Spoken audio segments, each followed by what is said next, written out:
My name is Keely Spring. I'm a licensed marriage and family therapist in the state of California. And this is my podcast where I speak with fellow clinicians about the amazing work that they do all around the country. And today I have with me Laurel.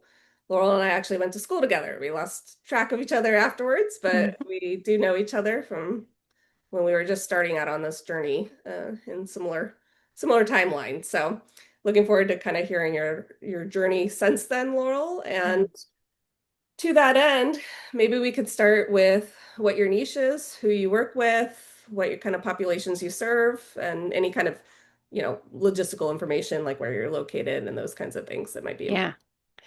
So my niche is absolutely trauma therapy, specifically EMDR therapy, which is an evidence-based protocol for treating trauma. It was originally developed for combat veterans, and then they realized it worked for like a lot of different types of trauma, including complex trauma. So I do a lot of trauma therapy and then a lot of burnout recovery because a lot of my clients are very high achieving and very driven, ambitious people, game recognized game. I like to say I was cursed with ambition, but I think it's a good thing. And I tend to work well with people whose minds work really fast, who just kind of have that hunger Mhm. Yeah. for more in life. And then sometimes they bite off more than they can chew, or they run too fast for too long and they need some help getting back on their feet. And that's what I do. In particular, I love working with lawyers. I have a lot of lawyers on my caseload, and I just adore working with lawyers. That there's some themes that show up that I'm able to really work well with and really see some progress and help them approach work in a way that is sustainable so that they actually can have some career longevity. Because a lot of lawyers approach work at a sprint pace when it's a marathon. So I am all virtual. I have a boutique group practice in California and Florida, and I handpick the best possible therapists that I can find. It doesn't matter where they are, because I just insist on picking the best. And in a lot of ways, the people on my team are more skilled than me at some of the things that we do. I wouldn't feel comfortable putting my name behind them if I didn't think they were incredible. And so we have a team of three right now, and we're very close knit. And, despite being all virtual, we meet regularly and really use our collective knowledge to support our clients. Hmm. And what is the agency's name? Laurel Therapy Collective. Awesome. We're going to pivot to some other questions in a second here, Yeah. but you mentioned complex trauma. Could you just Mm. explain to the audience what that means? Yeah, usually it's trauma that occurred in relationship. So a non-complex trauma would be like a single incident, like car accident or assault or something like that. In EMDR therapy, we call that like low-hanging fruit. Like it's a one and done. And if you can process that one event, then you kind of return to your baseline functioning. Whereas complex trauma is something that occurred in the context of relationship and was kind of this like low and slow trauma that really does shift the way you think about yourself and the world in a really detrimental way. And it can be difficult to treat because our attachment is not something that you can just like wave an EMDR wand and then it's done. So we see a lot of complex trauma, which all of us have some level of complex trauma, but it's more pronounced in some people than others. Hmm. Yeah, I tend to ascribe or whatever the word is to Gabor Mate's idea Mm. of like there's the big traumas, kind of like Hmm. you're talking about, and there's some more little traumas that Hmm. you're also kind of alluding to that we all kind of experience that all kind of Yeah. accumulate over time. Yeah, I will say about that though, some people call it big T and little t trauma. Uh-huh. And I was teaching graduate students at Pepperdine University for a while and actually had a student call me out and be like, hey, that's kind of like a little offensive because it implies like a ranking of trauma, that there are some traumas that are worse than others. And I guess they just didn't like the big T, little t trauma. And I was like, okay, well, we can call it acute or complex trauma. And they're both difficult, Yeah. right? Mm-hmm. Yeah, they're both. That's interesting. I've never heard that before. Mm-hmm. I feel like I'm always learning stuff I like know. that, because I do think that that is traditionally how people in our profession have spoken about different Yes. traumas. Yeah. And it's not to discount the more I don't know, systematic long, Yeah. Mm-hmm. because it Mm-hmm. just is impactful for sure. Absolutely. Yeah, there's no ranking. It just the way it is wired into your brain on a neural network level is fundamentally different. Yes, for sure, Hmm. for sure. Okay, so let's pivot. We'll come back a little bit Hmm. to tease out some of this a little. But would you mind just kind of sharing with everybody what your journey to becoming a clinician was? Yeah. I'm a weirdo that's still on plan A. This was always the plan. And I know very few other people that are still on plan A. I have one friend that's always known she wanted to be a teacher and she's still teaching. And then my dad was a symphony musician his entire career, and that was plan A. Although now he builds French horns, so that's his retirement. But yeah, I had my first experience with therapy in middle school. I went to see a counselor. There was some like social dynamic stuff that was going on in my class that was really difficult for me. And I left my first session. She was a sand tray therapist, and I left my first session and I was like, "Oh, that's the thing." Like helping people tell their story and then re-examine and rewrite their story. Like even at age like 11, 12, I understood that's what she was doing. Mhm. And I have this memory of like walking out of her office and being like, "Okay, well, that's where I'm going in life." And then all the decisions I made from there were just in line with that. And so it's not very interesting, but yeah. Well, it speaks to you knew yourself pretty Mm, well young, and mm-hmm. the path. Yeah. Right. Well, so what do you like about being a clinician now that you are officially and have been Yeah. quite some Yeah. time? Yeah. Um, I am just front row seat to human resilience every day. And I get to help facilitate people transforming. Mhm. I can't affect change in someone who isn't ready and willing to do the work themselves. Like, I am a facilitator. And when I view it that way, it's so much more sustainable. Like, people always ask me, like, oh, isn't it hard being a trauma therapist? Like, you just hear all these horrible stories. And I'm like, honestly, not really. Like, sure, there have been some stories that have like stuck with me but it's honestly not that diff. I don't think the job is that hard. Does it require focus and skill? Yes. But if you're doing your own work as a therapist, I should say I don't think it's that emotionally difficult. Mhm. Mhm. Um, because all you are doing is attuning to the person that is right there and being with them in the experience. And, you know, I've been practicing, I started seeing clients in 2010, 2011. And when you've been doing it for 15 years, like you do know how to leave work at work. Yes. And so, like, I care very deeply about the people I work with. I do think about them on my own time, but it's in a kind of structured and contained way that allows me to do this and still have plenty of energy and bandwidth for all the other things that I love in life. So, I would say I love the balance I'm able to have of like witnessing these incredible transformations and having a sustainable career that I have a whole lot of control over. Being a private practice owner, I decide when I work and who I work with, you know? And I think that that just sets everyone up for the best possible outcomes. Hmm. Hmm.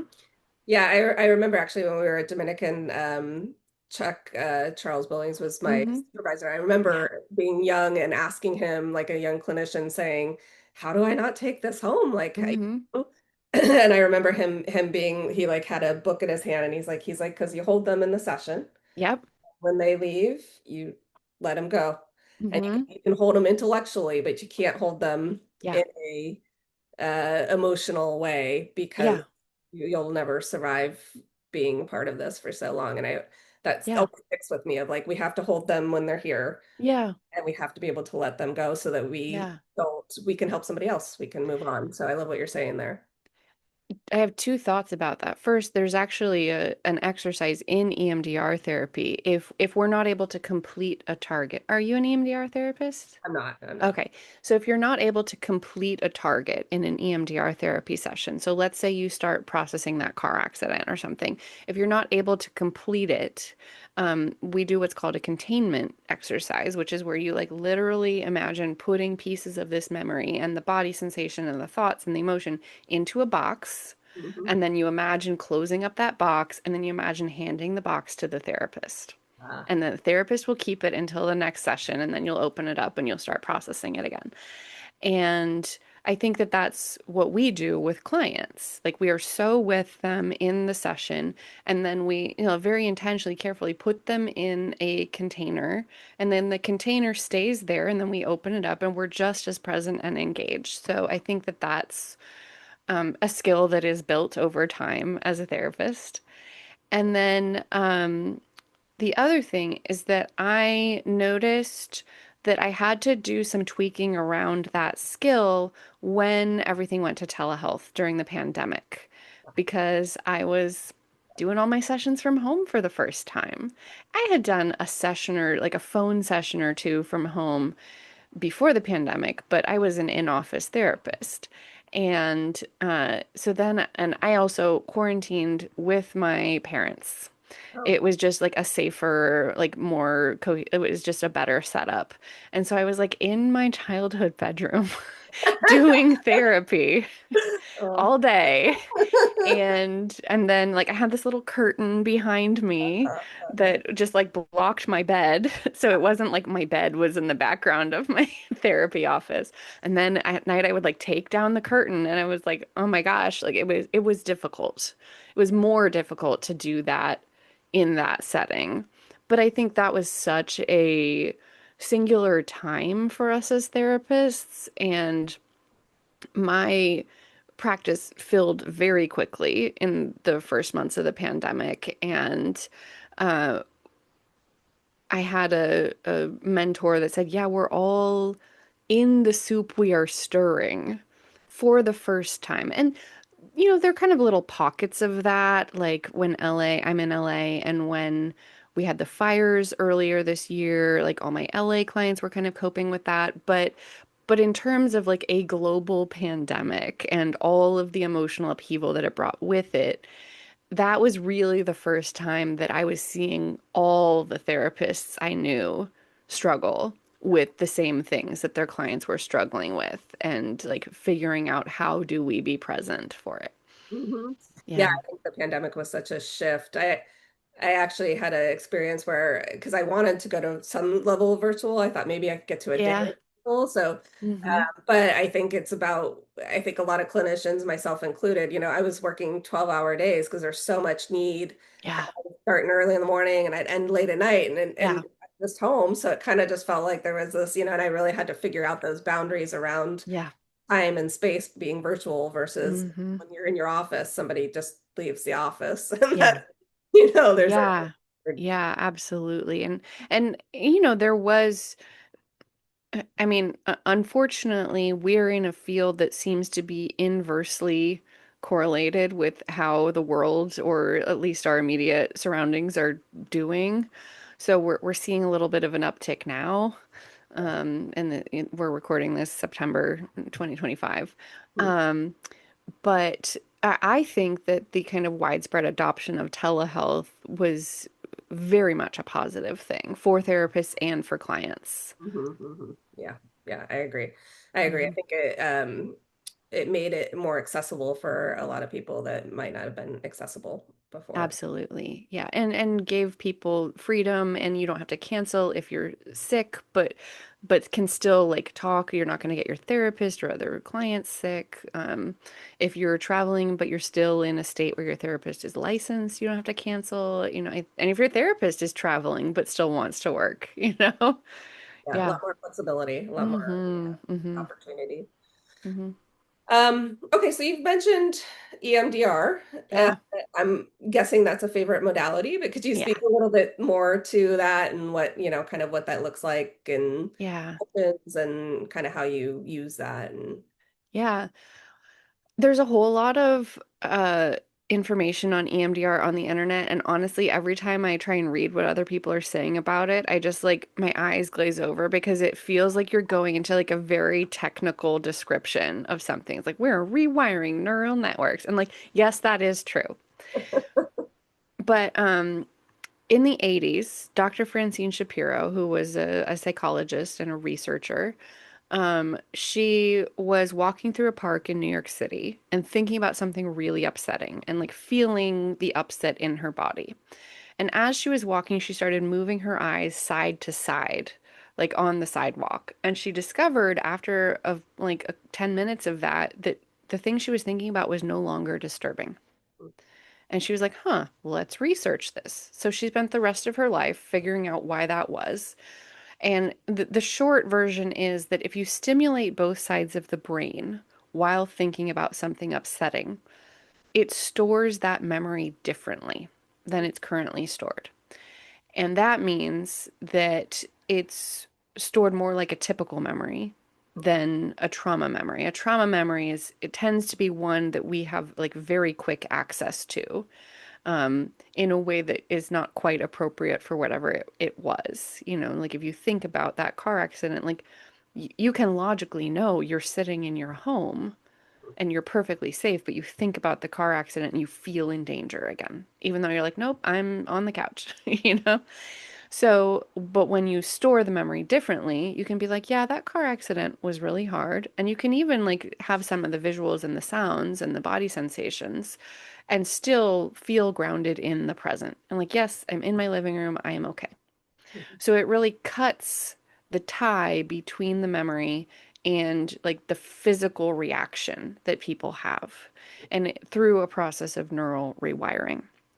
hmm So I hope that was kind of common language enough for people. For sure, for sure. Well, so it leads me to kind of the next question, which is what is a typical session? I know there's, I've talked to plenty of Yeah. EMDR people at this point. It is on my Yeah. radar to eventually get certified in it, but Hmm. that there are, typically, I think 12 protocol or 12 kind of.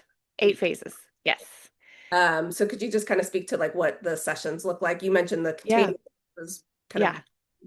Yeah. illustrated. Could you kind of speak a little bit more to what that sessions look Yeah. like? So the phase that gets all the attention because it has the eye movement, and actually there's more ways to do the bilateral stimulation than eye movement. We actually do tapping like this because we're doing it all virtually and a lot of people respond well to that. You can also do sounds, beeping side to side in your ear. There's a bunch of different ways to do it, but we call it eye movement just because that's where the original research was done. So the phase that gets all the attention is phase 4, because that's when the eye movement really comes in, and that's kind of the primary characteristic of that phase. But do not work with an EMDR therapist that skips the first 2 phases. So the first 2 phases are like building rapport with your therapist, like, and doing a general history collection. So it kind of looks like telling your life story. Ah, And so that is, but it's done in a specific way. And then phase 2, which honestly we think is the most important phase of EMDR therapy, is preparation and resourcing. So giving you the tools to handle the intensity of trauma processing. And this looks different for everyone. It can be a bunch of positive memories or, like nurturing protective figures, either like real people in your life or fictional characters or spiritual figures. It could be parts of yourself that are strong and resilient. There's a lot of different ways to resource someone and it's highly personalized. And we find that most EMDR therapists skimp on this oh, because everyone's really like eager to get to the reprocessing. This would be uncommon, but I have done resourcing with someone for 6 months oh, wow. before going to actual reprocessing. It's not common, But, some people come in if they've got developmental trauma, like, really like massive relational complex trauma, they need that because otherwise they're going to get completely flooded and not be able to handle the intensity of EMDR processing. Mhm. So those are the first two phases. And then you move into specific targeting, which is like identifying components of the traumatic memory. You and your therapist work together to figure out which memories you're going to target. That's kind of a step 2.5, I guess. And then so targeting like identifying characteristics of the trauma, and then you move into the desensitization. Mhm. And then four, five, six, seven, eight, they tend to go very fast because that's when you've done the desensitization, scanning your body, closing out, installing a positive thought and belief associated with yourself, and I'm doing them out of order, but basically, then you recheck at a later session to see, like, oh, did the disturbance really go down and stay down? And almost all the time it did. Yeah. Yeah. I always tell people because I see people with trauma, but Mm-hmm. I do somatic work and things Mm-hmm. like that. But I always tell people it tends to be a slower Yes. process, and Mm-hmm. that and what I don't necessarily say, but I think there is a more of a stronger trust component that has to Yeah. be that they have to Mm-hmm. trust you as a clinician before Yeah. they're able to kind of tolerate all the things that you're kind of talking about, which sounds like the first two Yeah. phases are kind of building Mm-hmm. that so that you can then actually get to that issue. I mean, you can see a therapist that has every certification in the book and went to, the best school, and if you don't feel a connection with them, it's not going to work. That's how important the therapeutic relationship is. 100%. Okay. Mm-hmm. Okay, are there things that surprise you still about the work that you do? I mean, honestly, EMDR is so weird. Like, it's such a weird, it's like, really? Like, we're just gonna tap our shoulders and that, like, processes our trauma? Like, it feels so weird. And so you have to kind of suspend a little disbelief. And sometimes, someone's like, hey, I want to work on my fear of flying with EMDR. I'm like, okay. And I'm just like, all right. And internally, I'm like, all right, we're going to try this weird thing again. And it works. Like sometimes I'm still just like, really? This crazy thing? Yep. All right. Guess I'll keep offering it. That's fair. That's fair. Sometimes, like we have all the data and the research, but sometimes I can feel what you're saying. Like I'm even surprised in the moment of like, Yeah. oh, it still works. Okay, yeah. Yeah. No, like, good to know. Yeah. But other than that, which I shouldn't be surprised by it anymore, but sometimes I am. Um, It's hard to surprise me, honestly, at this point. I think clients sometimes think they're going to surprise me, and I'm like, no. Yeah, okay. It's also hard to offend me as a No. therapist.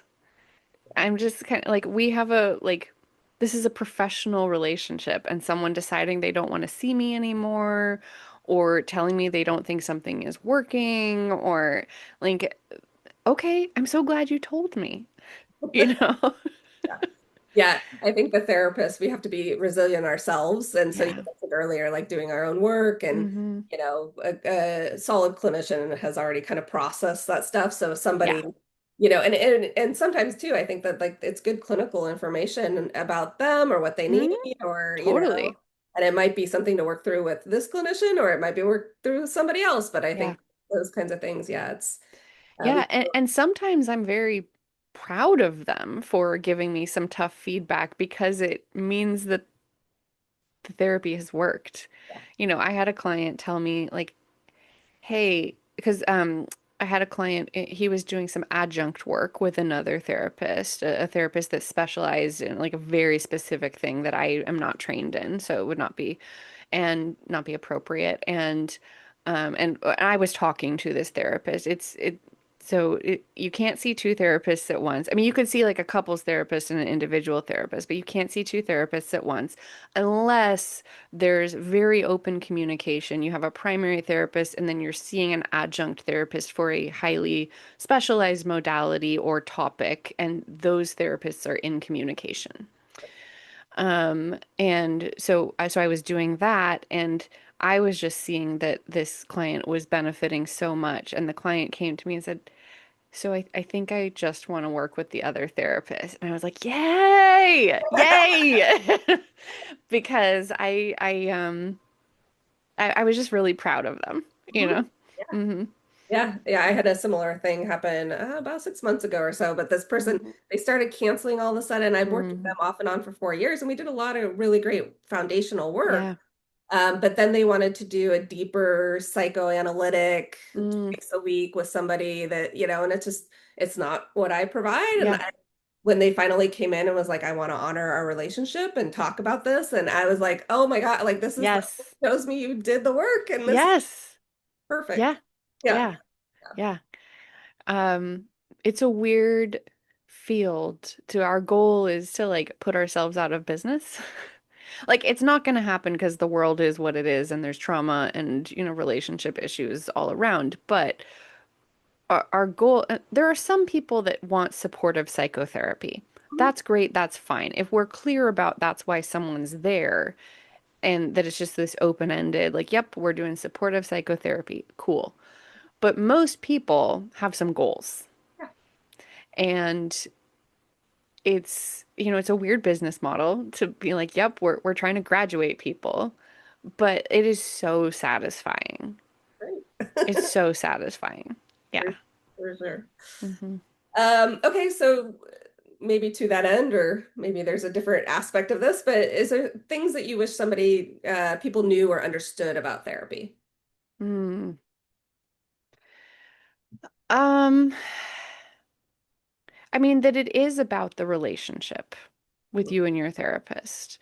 Even if you are doing a highly specialized modality or something like that, you really can't overemphasize that relationship. Um, I'm not remembering who to attribute the quote to. It might be Sue Johnson, but I don't think it is. But we are injured in relationship and we're healed in relationship. Mm, love that. And the therapeutic relationship functions as like a microcosm of the rest of your life or an exception to the rest of your life. And sharing feedback is always welcome. And if your therapist doesn't take that feedback, you should note that. Fair. Hmm. Okay, so final question in this more clinical Yeah. area. Is there a tool that we could share with the audience that you use or that people could access that might be useful or supportive and Yeah. Well, I have one that I can walk you through right now, but on our website, we actually have a whole bunch of like just freebies. We have a free trauma-informed yoga flow that people can access on our website. We have a webinar that actually walks through the 8 phases of EMDR, like with a fake client. Like we have this person who has like a college sports injury, and that's the trauma that she's processing, and we like show what EMDR would look like for her. um, and a lot of other great, just freebie content because we want people to have the information. Um, but the thing that I want to just walk through really quickly with you is it's actually using some EMDR techniques, but we're not going to process anything upsetting. We're going to do a resourcing exercise. okay. So the exercise is called Calm Place, and we use this a lot. And people listening or watching, if you can just imagine a calm place, it can be real or it can be fictional. Uh, I hear the beach a lot. Someone once said Hogwarts, and I was like, that seems like the most stressful place, but if that's your calm place, great. Keep going. And I want you to just go be in this calm place and just notice, like, what time of day is it? What is the light like? What are the sounds like? Are there people or animals there with you? And as you're in this place, just put your hands on your shoulders and tap side to side, kind of like a butterfly hug. And you can just do this for 20 seconds.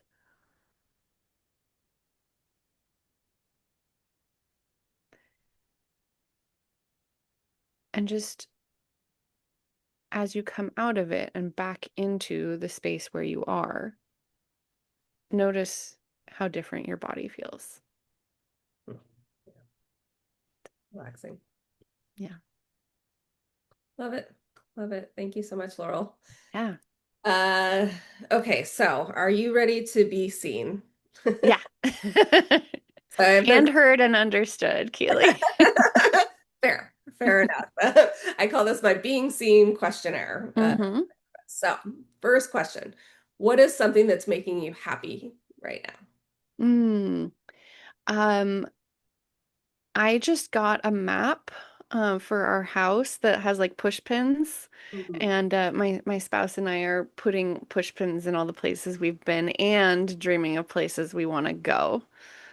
We love a good cruise, like and so thinking about all the places we could go to on a ship, Uh-huh. and that makes both of us very happy. Yeah, I love it. I love it. I actually have one of those as well, Mm-hmm. that my Mm-hmm. husband gave me for an anniversary like a couple of years Mm-hmm. ago. So we could track it with Mm-hmm. you. It's an amazing thing. They make good wedding gifts for couples that like to travel. That's a good idea too. Hmm. Yeah. Okay, what's your favorite app? Oh.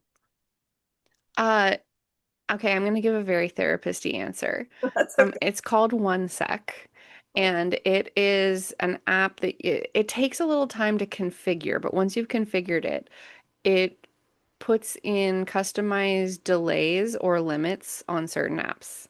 So at one point, I had a 45-second delay on Instagram. I had Ah, to just sit and breathe for 45 seconds before I could open Instagram. And then it would ask me how I was feeling and how long I wanted to be on Instagram. And honestly, after a while, it's just like, I'm just not going to open Instagram. But I took that feature off. But what I did put in was hard block time limits. I cannot open Instagram before 8 a.m. or after 9 p.m. And my sleep is, I get a lot more sleep, you know? I love that. So it's called One Sec. One sec. There are other ones like it. I know Screen Zen is like it. And then there's another app, a similar kind of just like mindful tech use that I also use called Off Screen. Okay. I'm gonna Hmm. look into all those because I feel like those are good tools even for Hmm. clients to know. Hmm. Okay, beach or mountains? Beach. Yeah, you mentioned being in LA. Do you like the long kind of Yeah. those kind of beaches? Yeah. Yeah. Some Hmm. California ones quite lovely. Boardwalks there and stuff go for miles. Hmm.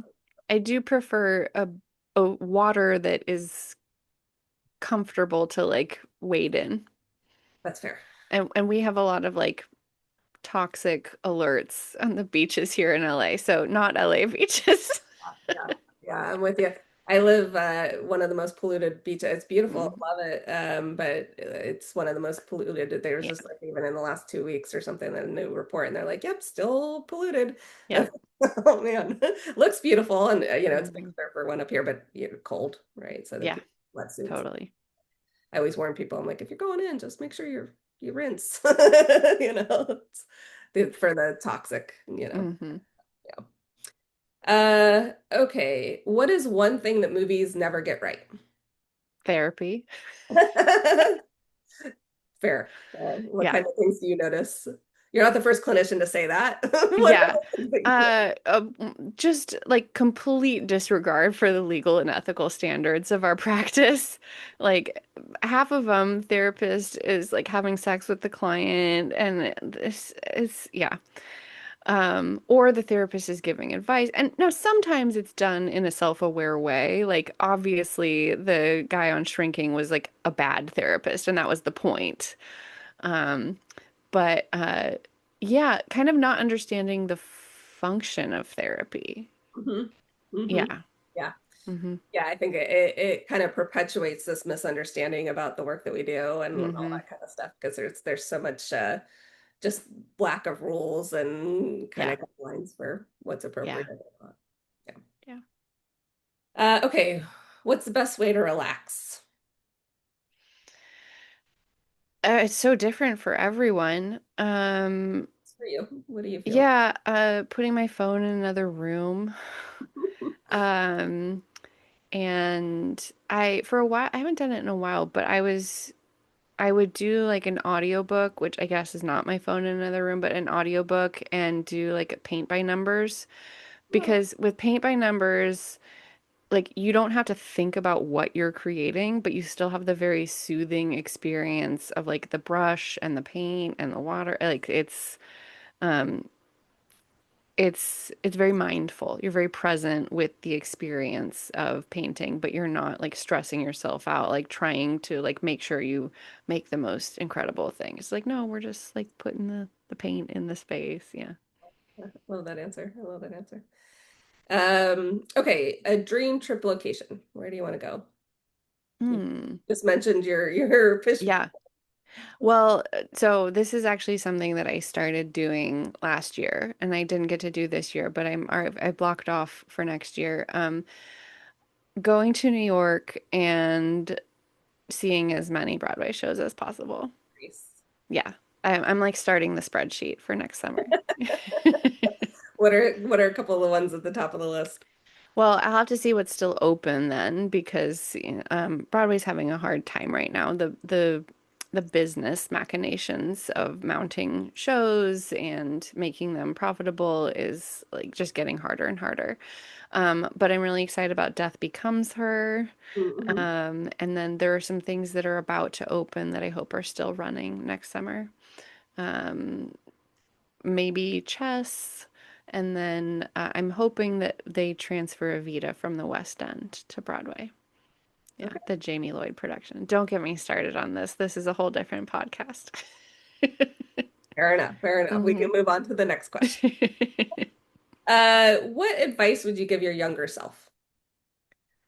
I got the advice I needed in my younger self. I was 17, and a teacher said to me, it's going to be a lot easier to be yourself at 25 than it is to be yourself at 17.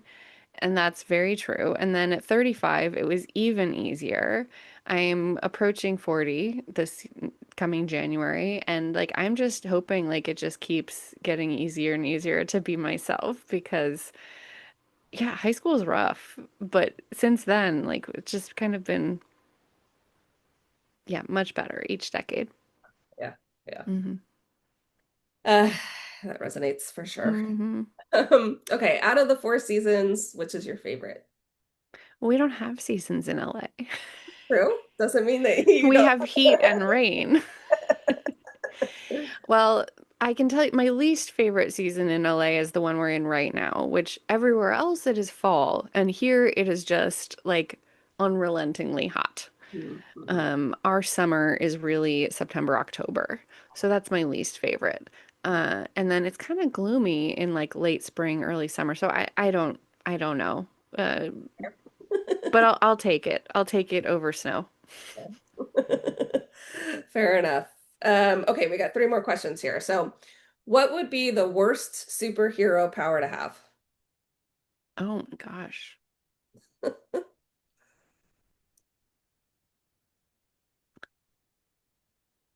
I the worst superhero. I don't know. I have a hard time of thinking of things in kind of black and white because like I can see the benefit of anything. Like I heard about like a nurse who could like touch someone and feel what was wrong, which sounds horrible, like feeling someone's pain or like Mhm. suffering, but also like as therapists our superpower is empathy, which has good and bad sides, right? Um That's actually where this question comes from. I think oh, any okay. superhero power could go wrong. I think Yeah. empathy. Yeah, maybe something just really inconvenient, like every time you sneeze, you turn into liquid. I don't know. Like something really like why is that a superpower? That's not. Um yeah, I don't yeah. Fair. Hmm. Yeah, Uh, oh, you know what I'll say? I'm gonna say super hearing oh, because we don't need to hear everything. no, no. We really like and just to be stuck with that, like to never have quiet. Yeah. Yeah. Quiet. I don't know. I think we actually need more quiet. You were talking about Yes. phone away and all those, all that kind of Yeah. stuff. I think people don't realize, like I always think of it as like death by a thousand paper cuts, right? Because Yes. the pings and the, Yeah. the little noises and the constant, Yeah. we just need And less I noise. think I have some version of super hearing. I mean, I was raised by two symphony musicians, like they can hear things, but I at all times have earplugs Ah. on me when I'm out of the house. I wear earplugs in the gym. I wear earplugs when I'm at sports games. Like everything is too loud. I hear you. I hear you. And it does something to your nervous system too, Yes. Yeah. loud around you all the time. hmm Yeah, So earplugs are just a nice buffer. for sure. hmm What is your favorite animal or an animal that kind of resonates for you? Um, We have fostered some very cute kittens. Like Oh. they're just so like and we get them at like the cutest age when they're just like and they get adopted very quickly, but they're playful, they're smart, their little personalities show through and they're relatively low maintenance. Hmm. Yeah. For sure. hmm Love it. Okay, so final question. When you look back at your life, what do you hope that you'll be able to say about it? Hmm. I've been thinking about this because I'm planning a 40th birthday party, and so what do I want to say at this birthday party? I I love life, and even though I spend my days helping people with very difficult things, their trauma, their grief, their burnout, pain, um, I still have such an enormous appetite for life. And I'm always planning things to do, like trips to take, or gatherings with friends or hikes, adventures in LA or elsewhere. I became an auntie last year and I like this baby is not even one and I'm already like planning trips that I want to take with her, like just because I just have a capacity for kind of like awe and like joy Hmm. that um I hope I have a very adventurous, full life. Hmm. Yeah. Love it. Love it. hmm Well, thank you, Laurel. You're officially seen and heard and And understood. Yeah. understood. I appreciate you, taking the time to speak with me. Is there anything that we didn't cover? I mean, we kind of covered a bunch of stuff, but is there anything that we didn't cover that you want to make sure that before we hop off here that the audience should Yeah. practice or Uh, yes. I encourage people to be very cautious when using AI as a therapist. please say more? Yeah. And I am not black and white on this. Sure. I think we make a mistake when we approach anything from a black and white perspective. I think that there's tremendous possibility for AI in therapy. I think that we're actually going to see a lot of benefit down the line. We're not there yet. Mhm. I also don't have a strong fear that I will be replaced by AI. Are there some things I do that AI can do? Yes. But therapy is a very complex task. So, a therapist at all times is engaging in ongoing informed consent, Mhm. safety monitoring, treatment planning, relationship building, interventions, accountability, challenging, and doing an ongoing differential diagnosis. Like, there are so many things that are happening at once. There isn't an AI that can do all of that. Mhm. And I know people are already experiencing, they get in an affirmation loop with AI. AI can be great if you're like, hey, I need 10 SOS strategies. I'm really like having a lot of anxiety right now. What are 10 things I could do? Yeah, AI is probably going to be helpful with that. But that's not what people are going to therapy for, Right. you know? I also do see possibility for certain modalities for AI to be a really helpful adjunct, Mhm. Mhm. like dialectical behavior therapy, using AI as a skills coach. Uh-huh. which true DBT is one-on-one therapy, group skills class, and 24/7 skills coaching availability. And I think AI would be a great 24/7 skills coach. And if the therapist can then look at the logs Yeah. of the skills coaching, I think it's going to make DBT more accessible. Mm-hmm. Um, and there need to be some firm guardrails Yeah. on that AI. Yeah. Um, so kind of like simple one-off like skill-based things. Yeah, okay. You can go to AI for that. But for the relational components of true therapy, for trauma healing, for anything that you would want any amount of confidentiality around, please don't use AI. Yeah. Not yet. Not yet. Yeah. 100% agree with Hmm. everything you said there. Hmm. So I appreciate you calling it out because that is the thing I'm hearing more and more. Well, Yeah. just don't talk to this AI about, and it's like, Yeah. okay, to your point, some of those skills building, like Yeah. 100%, that's that. Yes, I think there's a Yeah. place for that. But if you're looking for that kind of actual healing uh, Yeah. place, that's a different experience. It is. It is. And I'll say that Sam Altman has just flat out said that there is no confidentiality with AI. So don't give AI anything you would want confidential. And that everyone's going to have their own kind of line in the sand on that. Some people may not want AI to know the names of their kids or something, like very basic information. And some people are like, well, as long as it doesn't know my social security number, you know. Yeah, I see this even so you mentioned earlier on, and I also work with a number of lawyers and things, and I Mhm. noticed depending on kind of profession, so I work with a lot of people in tech, and they're kind of like, Yeah. oh, whatever. And Yeah. then, people that are lawyers or, Hmm. are used to a little bit more Yeah. confidentiality, there's just a different, so I think everybody, to your point, has a different kind of line in that sand of what Yeah. is they're comfortable with, which is completely expected. And I hope for therapists that are listening that you really educate yourself and you decide where your ethical line is around AI, because there are plenty of tools available to therapists that use AI. And, my line is that I'm totally fine using AI for marketing Mhm. and some like administrative stuff, but the second any amount of client data is involved, absolutely not. Mhm. Yeah, And that's my ethical line in the sand, and everyone gets to determine where theirs is. yeah, for sure. 100%. Yeah. Okay.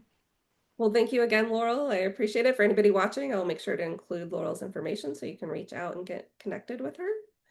Yeah, and thanks again. Thanks so much, Kaylee. All right.